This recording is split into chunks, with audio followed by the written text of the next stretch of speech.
Hello guys, मैं ऋषिकेश रॉय स्वागत करता हूं आपका एक और धमाकेदार अपडेट के साथ। दोस्तों, एआई की इस रेस में ना आपको हर कदम पे अपडेट रहना जरूरी है और ये मेरा दायित्व है कि मैं आप लोगों को कंटिन्यूअस अपडेट देता रहूं, बिल्कुल इजी लैंग्वेज में, ताकि कोई भी अगर ज्यादा पढ़ा लिखा या समझदार नहीं भी है उनको भी समझ में आ जाए कि इस एआई की दुनिया में चल क्या रहा है और वो अपने आप को आगे कैसे रख पाए। तो गाइस चलो विदाउट वेस्टिंग टाइम इस एआई की रेस में अमेज़न के जेफ बेजोस भी कूद पड़े हैं। वो अपने आप को पीछे क्यों रखे जब Elon Musk, mark Zuckerberg, Bill Gates सब इस रेस में एकदम से अपने आप को आगे साबित करने में लगे हैं। बस इस बार अमेज़न भी आ गया पिक्चर में। दोस्तों, क्या आपको पता है कि क्लॉड एआई का नया वर्जन 15 गुना ज्यादा पावरफुल हो चुका है। अगर आपने 3.5 सोनेट क्लॉड का यूज किया था तो आपको पता चल जाएगा कि 3.7 जो है वो एक नेक्स्ट लेवल बना दिया गया है। मतलब वो अब अमेज़न क्लॉड रहा ही नहीं, ये कुछ और बन गया है। आपको ये फीलिंग आएगी। क्लॉड सोनेट 3.7 जो है ये एआई की दुनिया में एक नया बेंचमार्क सेट कर रहा है। क्यों? क्योंकि इसमें ऐसे पावरफुल अपग्रेड्स आए हैं जो इसे पहले से ज्यादा पावरफुल और इंटेलिजेंट बना देती है। कैसे, वो मैं आपके साथ अभी डिस्कस करने वाला हूं।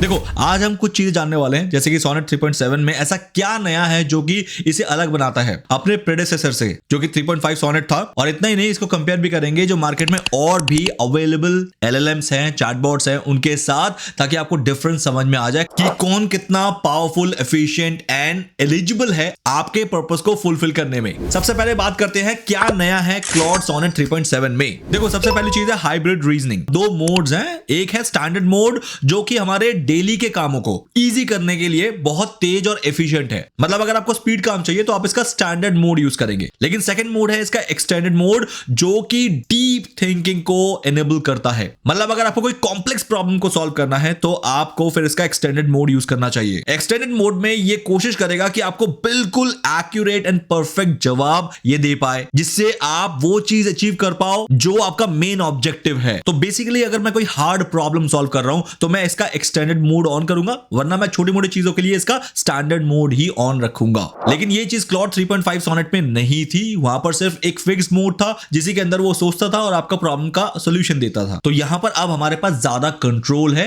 किस तरीके से क्लॉड को यूज करना है। सेकंड जो अपग्रेडेशन है क्लॉड 3.7 सोनेट में, कि अब ये आपको दिखाएगा कि वो कैसे सोच रहा है, and this is known as transparent reasoning. आपको ये खुद बताएगा कि ये किस तरह से सोच रहा है और अपने लॉजिक को आपके सामने ओपन करेगा, लाइक अ मैथ्स टीचर। जैसे कि हम मैथ्स टीचर जब हमारे कोई प्रॉब्लम सॉल्यूशन करके दिखाते थे तो वो स्टेप बाय स्टेप करते थे भी और बताते थे भी कि भैया मैं ये कर रहा हूं और इसकी वजह से नेक्स्ट स्टेप ये है। एग्जैक्टली क्लॉड 3.7 में अब ये होने वाला है, जिससे यूजर को एक कॉन्फिडेंस आएगा कि यार जो उसको सॉल्यूशन मिला है उसका सॉल्यूशन निकला कैसे है। Third and the most biggest part, जो कि मैं सोचता हूं कि ये बहुत ही जबरदस्त एक अचीवमेंट है, which is longer memory and bigger outputs. क्योंकि बीइंग अ प्रॉम्प्ट इंजीनियर, मैं पिछले 2-2.5 साल से प्रॉम्प्ट इंजीनियरिंग कर रहा हूं और मैं इन एलएलएम्स को बहुत डीप में जाके यूज कर रहा हूं। तो मुझे एक चीज की प्रॉब्लम बहुत ज्यादा आती थी कि ये जो एलएलएम्स हैं इनके पास जो मेमोरी है वो बहुत स्ट्रांग नहीं होती थी। मतलब अगर मैंने कोई एक चैट स्टार्ट किया तो एक सर्टेन टाइम पीरियड के आने के बाद, मतलब वो चैट जब लंबा हो जाता था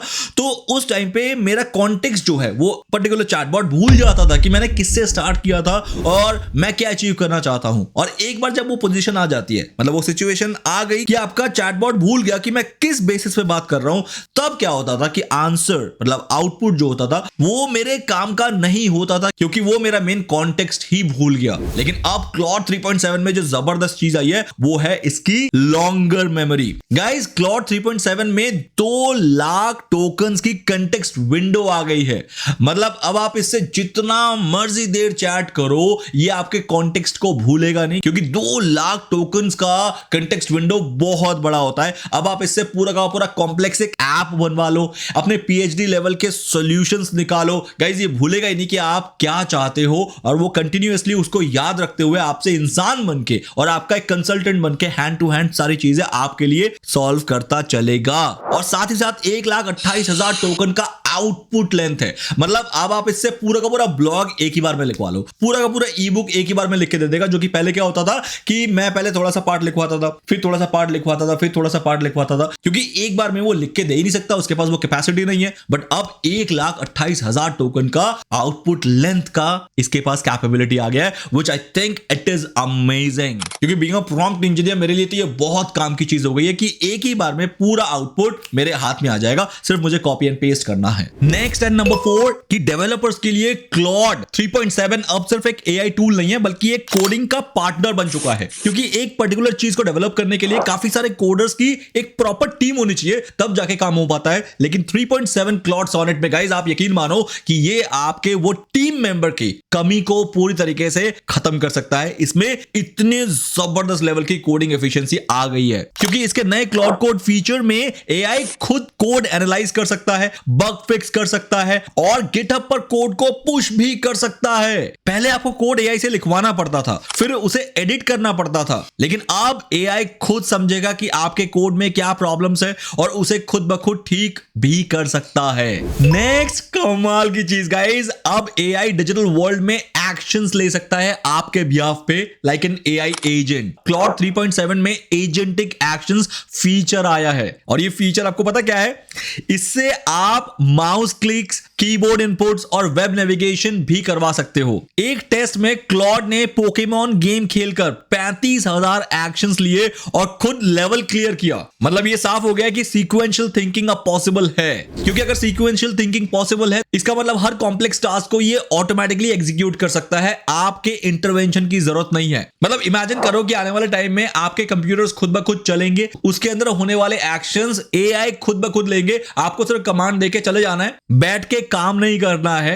this is going to be the next future. तो क्लॉड 3.7 सोनेट की ये थी पूरी कहानी, जो कि आपको एक ब्रीफ में समरी में समझा दिया है। लेकिन क्या इतना समझ लेना आपके लिए काफी है? मैं कहूंगा नहीं। एक काम करते हैं, मार्केट में जो लेटेस्ट अभी जिसकी हाइप बहुत ज्यादा क्रिएट हो चुकी है, ग्रॉक 3, चलो उसके साथ इसको कंपेयर करते हैं और उसके बाद फाइनली डिसाइड करेंगे कि अगर आपको एआई टूल यूज ही करना है, जो कि ऑफ कोर्स यूज करना है फॉर एनी रीजन, आपको एआई पे ही डिपेंड रहना है आने वाले टाइम में, तो इन दोनों में से कौन सा चूज कर सकते हो, ग्रॉक 3 वर्सेस क्लॉड सोनेट 3.7। आइए इसका कंपैरिजन देखते हैं इजी एंड आसान पैरामीटर्स में, ताकि आपका डिसीजन हो राइट। सबसे पहले बात करते हैं स्पीड एंड परफॉर्मेंस की। तो क्लॉड 3.7 जो है ये फास्ट है जनरल मोड पे, बट थोड़ा स्लो हो जाता है एक्सटेंडेड मोड में, जो कि जायज है क्योंकि वो इतना सोच रहा है आपके आंसर को एक्यूरेट करने के लिए कि उसको टाइम देना ही पड़ेगा। लेकिन on the other hand Grok 3 की अगर बात करें तो Grok 3 no doubt by default ही फास्ट है। कोलोसस सुपर कंप्यूटर्स का यूज हो रहा है इसको ट्रेन करने के लिए और आपको आउटपुट देने के लिए। हाँ, लेकिन इसमें जो डीप रिसर्च का फंक्शन है उसमें टाइम लगता है, बिकॉज वो इंटरनेट पे जा रहा है रिसर्च करने।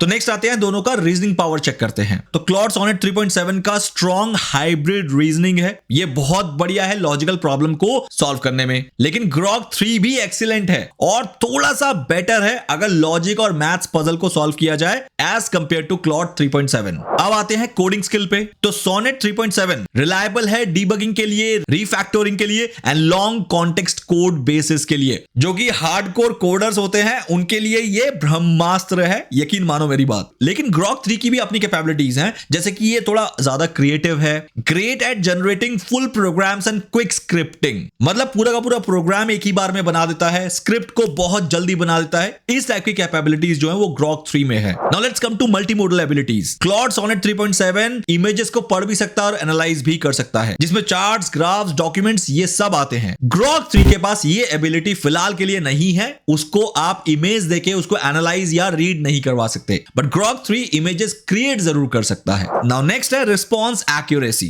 क्लॉड 3.7 में हैलुसिनेशन रेट कम है, लेकिन ग्रॉक 3 के पास तो डीप रिसर्च करने के लिए पूरा इंटरनेट का एक्सेस है, तो वो इंटरनेट से इंफॉर्मेशन को कलेक्ट करता है, बट हाँ इंफॉर्मेशन की एक्यूरेसी पे इतना ध्यान नहीं देता है कभी कभार। नेक्स्ट आते हैं कंटेंट फिल्टरिंग पे। क्लॉड सोनेट 3.7 प्योरली स्ट्रिक्ट है, ये किसी तरह के कोई भी कंट्रोवर्शियल टॉपिक्स या जो भी ऐसे टॉपिक्स हैं जिस पे बात नहीं करना चाहिए लीगली एंड ऑफिशियली, उस पे नहीं करता है, बहुत स्ट्रिक्ट है। लेकिन on the other hand Grok 3 बिल्कुल फ्री है, मतलब मोर रिलैक्स्ड, कुछ भी पूछो, किसी भी टॉपिक पे बात करो, ये खुल के बात करने के लिए रेडी है, कोई भी चीज दबाता नहीं है, चाहे वो कंट्रोवर्सी हो या इलीगल हो, बात कर ही लेता है। नेक्स्ट है live and latest knowledge. Claude 3.7 के पास अभी भी वेब सर्च का कैपेबिलिटी नहीं है, ये जो भी आंसर देता है अपने ट्रेन डेटा के बेस पे देता है, जो कि एक सर्टेन पीरियड तक लिमिटेड हो सकता है। But on the other hand Grok 3 के पास वेब सर्च करने की कैपेबिलिटी है, जिससे वो लेटेस्ट जितने भी न्यूज एंड अपडेट्स हैं या डेटा है उस पे बात कर सकता है। अब बात करते हैं इन दोनों एलएलएम किस चीज के लिए बेस्ट बेस्ट है, किस पर्पस में इनको यूज करना चाहिए।